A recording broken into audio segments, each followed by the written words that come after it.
Welcome back, everyone. This screencast is an overview of the homework and bake-off associated with our unit on grounded language understanding. More than any of the other assignments, what we're asking you to do here is essentially develop a fully integrated system that addresses our task. So the distinction between homework questions and original system questions is kind of getting blurred here in the interest of having you devote all your energy to developing a cool original system for this problem. So because of that, I'm going to use some slides to give you an overview of the entire problem and how we're thinking about evaluation and how the questions feed into these overall goals. So recall that our core task is the Stanford Colors and Context task, and we're going to take the speaker perspective primarily. And what that means is that the inputs to our model are sequences of 3 color patches, one of them designated as the target. And the task is to generate a description of the target in that particular context.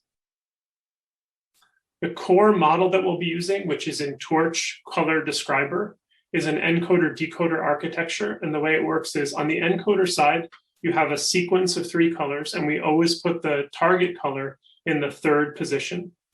So those are the inputs. And then the decoding step is essentially to describe the target in that context. So that's the natural language generation part. And we've covered this core architecture in previous screencasts.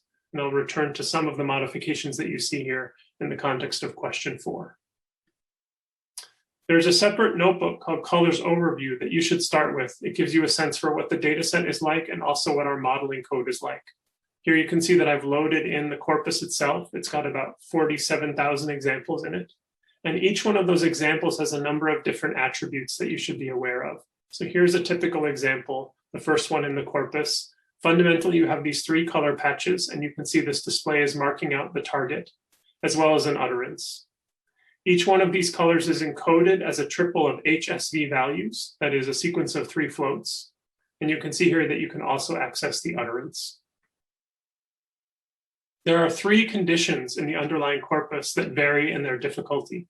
In the far condition, all 3 of the colors are quite different from each other. And so the task of identifying the target is typically pretty easy. Here, the person just had to say purple. In the split condition, 2 of the colors are highly confusable. So you can see here that we have 2 green colors, and that pushed the speaker to choose a kind of more specified form of green in saying line. And the hardest condition is the close condition, and that's where all 3 of the colors are highly similar to each other. This tends to lead to the longest descriptions. You can see here that the speaker even took 2 turns, as indicated by this boundary marker, to try to give their full description, medium pink, the medium dark one, because these colors are so confusable. So you should be aware of this difference in the conditions, and it might affect how you do different kinds of modeling based on what the color sequence is like. Now, evaluation for natural language generation systems is always challenging, and there are some automatic metrics that we can use as guideposts. In fact, we're going to use blue in various places. But our primary evaluation metric will be this task-oriented one, which brings in a kind of listener perspective. So at a mechanical level, here's how we'll make predictions. For a given context C, consisting of 3 colors, capital C here is all the permutations of those 3 colors. Suppose that you have trained a speaker model, PS here, it's a probabilistic agent. We're going to think about how it makes predictions for all of those different permutations and take as its prediction at the level of a full sequence, the sequence that it assigns the highest probability to, given the message that your system produced.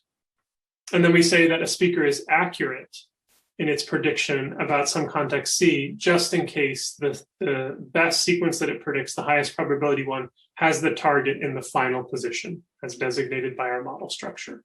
So in a little bit more detail, here's how this works with an example. Suppose that our context looks like this. It has these 3 color patches, and the target is always in 3rd position, and our message was blue.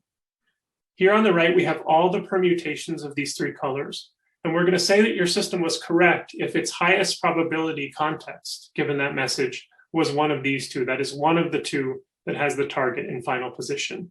And the system is inaccurate to the extent that it assigns higher probability to one of these other sequences. Essentially, we're saying that it's assigning higher probability to some other target, but we do operate at the level of these full sequences. All right, now let's move into the questions here. And we first start with the tokenizer.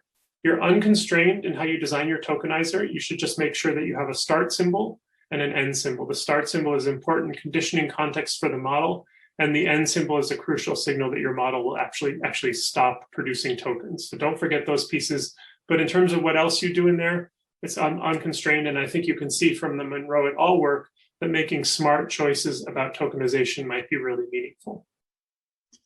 Question 2 asks you to think about how you're representing colors. By default, they're just going to be those 3 float values, but that's probably not optimal. In the Monroe et al. Paper, we explore a Fourier transform as a way of embedding colors. And I've given you a little recipe for that in the context of the notebook, in case you want to explore that. It is highly effective, but this is optional. And there might be other representation schemes that are even better and worth exploring. Question 3 asks you to think about rich initialization or pre-training for your model. We've worked a lot with pre-trained glove embeddings, and this is a chance for you to bring those into your model and see how well they do. You should be aware that this step is going to interact in non-trivial ways with choices you make for your tokenizer. And question 4 is the most involved. It involves some real PyTorch wrangling. Conceptually, what we're asking you to do is borrow a trick from the Monroe et al. Paper. What we found in that work is that it helped to remind the model during decoding of which of the 3 colors was its target. And the way we did that essentially was by taking the color embedding for the target and appending it to the embedding of each one of the tokens that it was producing as a kind of reminder. In terms of how that works at the level of code, there is a decoder class, and you should modify it so that the input vector to the model at each time step is not just the token embedding, but the concatenation of that embedding with the representation of the target color.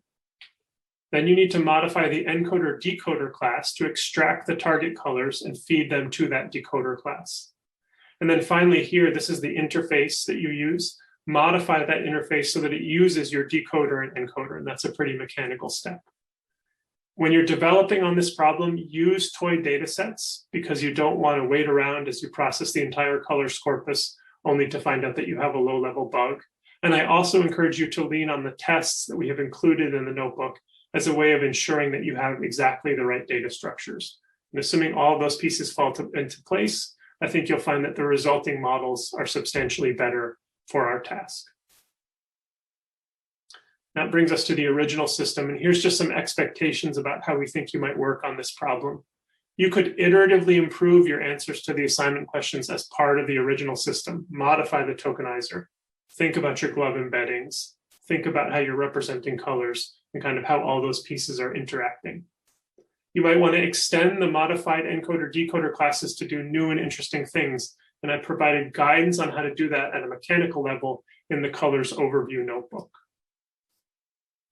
Any data that you can find is fine to bring in for development and for training your original system. The bake-off involves a new test set that's never been released anywhere before. It's just used in this context. It's got the same kinds of color context as in the released corpus, but it was one-off games rather than iterated games. And I do think that makes this test set a little bit easier than the training set. And all the items have been listener validated. So I think all the descriptions are in principle good descriptions at a human level. And so it should be a good basis for evaluation.